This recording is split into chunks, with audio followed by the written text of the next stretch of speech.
వేతన జీవులకు భారీ బొనాంజా కేంద్ర ప్రభుత్వం ప్రకటించింది. ఏకంగా 12 లక్షల రూపాయల వరకు ఎలాంటి ఆదాయపు పన్ను విధించమని కేంద్ర ఆర్థిక మంత్రి నిర్మలా సీతారామన్ స్పష్టం చేశారు. సో ఈ నేపథ్యంలో ఈ బడ్జెట్ అయితే వేతన జీవులకు, శాలరీడ్ ఎంప్లాయీస్కి అయితే ఖచ్చితంగా వారికి సంతోషాన్ని నింపింది. అయితే ఈ బడ్జెట్ ప్రారంభ సమయంలోనే బీహార్కు బొనాంజా ప్యాకేజ్ ప్రకటించిన కేంద్ర ప్రభుత్వం ఆంధ్రప్రదేశ్ ప్రస్తావన లేకుండానే బడ్జెట్ను ముగించింది. సో ఆ నేపథ్యంలో ఆంధ్రప్రదేశ్కు మొండి చెయ్యే మిగిలిందా అనేటువంటి ఒక చర్చ జరుగుతోంది. ఈ నేపథ్యంలో ఈ అంశంపై మనతో మాట్లాడేందుకు వైఎస్ఆర్ కాంగ్రెస్ పార్టీ లోక్సభ పక్ష నేత మిథున్ రెడ్డి ఉన్నారు.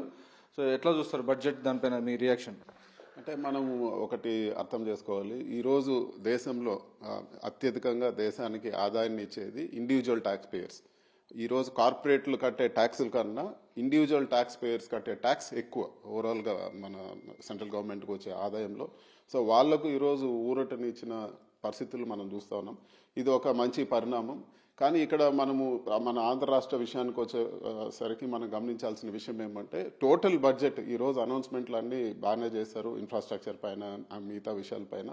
కానీ వాటిని సద్వినియోగం చేసుకుంటే కెపాసిటీ స్టేట్స్కి ఉండాలి. ఎందుకంటే ఈ బడ్జెట్ 11 లక్షల కోట్ల అప్పు పైన నడుస్తాం. ఇవన్నీ కూడా అనౌన్స్మెంట్లు 11 లక్షల కోట్ల అప్పు సెంట్రల్ గవర్నమెంట్ చేసి ఇవన్నీ కూడా ఫుల్ఫిల్ చేసే విధంగా. కానీ మన స్టేట్ గవర్నమెంట్ ఇవన్నీ తెచ్చుకునే పరిస్థితిలో ఉందా అనేది మనం ఆలోచించాలి. ఫర్ ఎగ్జాంపుల్, వాళ్ళు ఈరోజు వచ్చే 5 సంవత్సరాల్లో భారీగా మెడికల్ సీట్లు పెంచుతామంటున్నారు.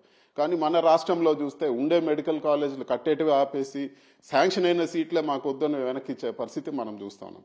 సో ఇంత వీక్గా మనకు అడ్మినిస్ట్రేషన్ ఉన్నప్పుడు ఇవన్నీ కూడా సద్వినియోగం చేసుకుంటారా లేదా అనేది మన ఆలోచన. ఎక్కడ కూడా ఆంధ్ర అనే పేరే ఎక్కడ కూడా మెన్షన్ అవ్వలేదు.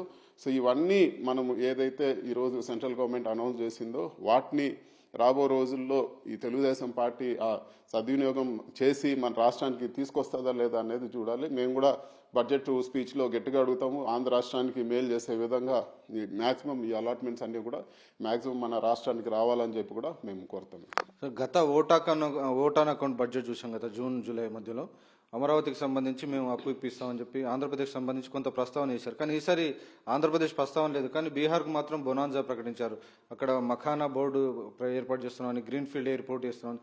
ఈసారి ఆంధ్రప్రదేశ్ ప్రస్తావన లేకపోవడాన్ని ఎట్లా చూస్తారు? ఆంధ్రప్రదేశ్ ప్రభుత్వం చంద్రబాబు నాయుడు తీసుకురావడంలో విఫలమయ్యారు అనుకుంటున్నారు? ఖచ్చితంగా చంద్రబాబు నాయుడు గారు, అదేవిధంగా బీహార్లో నితీష్ గారు ఇద్దరు ఒకే సంఖ్యలో ఉండే, దాదాపు ఒకే సంఖ్యలో ఉండే ఎంపీలు సపోర్ట్తోనే ఈరోజు సెంట్రల్ గవర్నమెంట్ నిలిచింది. సో వాళ్ళు ఎక్కువ తెచ్చుకొని, వాళ్ళ అనౌన్స్మెంట్లు ఎక్కువ చేసుకొని ఈరోజు ఆంధ్రాకి రాలేదంటే అది డెఫినెట్గా మన ఆంధ్ర రాష్ట్ర తెలుగుదేశం పార్టీ చేతగాంతనమనే మనం చెప్పొచ్చు. ఎందుకంటే ఒక్క అనౌన్స్మెంట్ కూడా లేదు. అదేవిధంగా అక్కడ సెంట్రల్ నుంచి తీసుకొచ్చేది పోయి ఈరోజు ఆంధ్ర రాష్ట్ర ప్రజలపైన కరెంట్ ట్యాక్సులు పెంచారు, అదేవిధంగా రిజిస్ట్రేషన్ ఛార్జీలు పెంచారు. ఒక అమరావతి కాకుండా మిగతా అంతా రిజిస్ట్రేషన్ ఛార్జీలు పెంచారు. ఇది సరైన పద్ధతి కాదు. ప్రజలపైన భారం మోపి గవర్నమెంట్ నడపాలని చూస్తే సెంట్రల్ గవర్నమెంట్ నుంచి తీసుకొచ్చేది పోయి ప్రజలపైన వాళ్ళని ఇబ్బంది పెట్టి వాళ్ళపైన భారం మోపి ఈరోజు గవర్నమెంట్ నడపాలనేది మంచి పద్ధతి కాదు. ఆర్థిక సర్వే చూస్తే కూడా వచ్చే సంవత్సరం అంతా 6.32 నుంచి 6.8 మాత్రమే గ్రోత్ రేట్ ఉంటుందని. సో ఇటువంటి సమయంలో చంద్రబాబు నాయుడు అంటుండే 15% గ్రోత్ రేట్ ఉంటే తప్ప నేను సూపర్ 6 అమలు చేయలేనని చెప్తున్నారు. సో క్లియర్గా దీన్ని చూస్తే ఏమనిపిస్తుంది?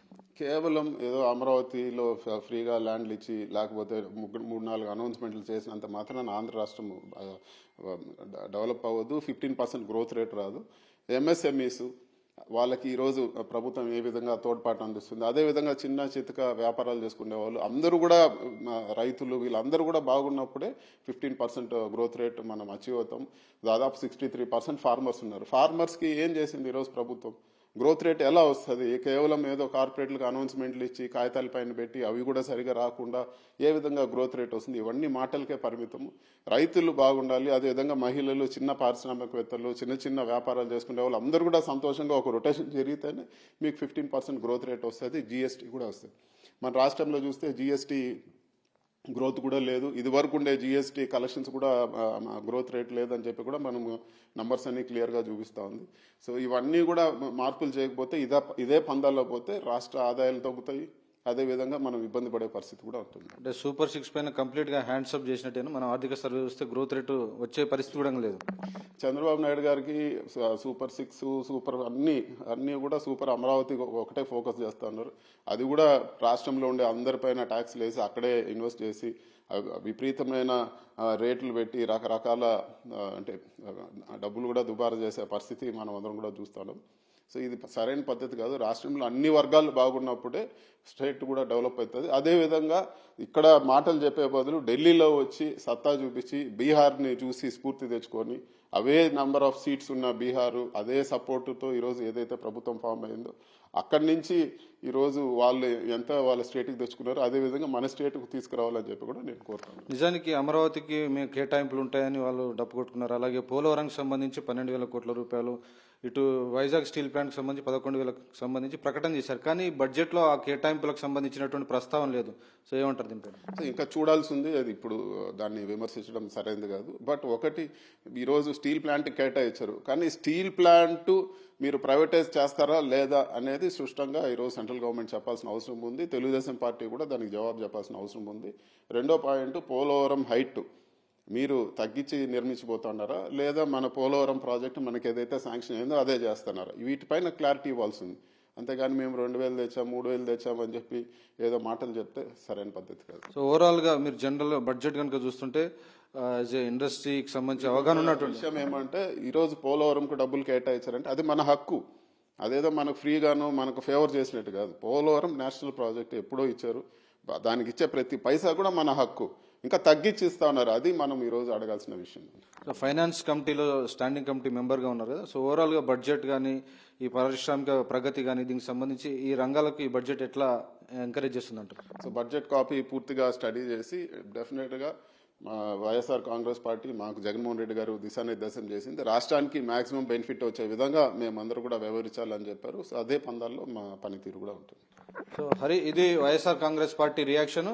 కనీసం ఆంధ్రప్రదేశ్ ప్రస్తావన ఈ బడ్జెట్లో లేదు.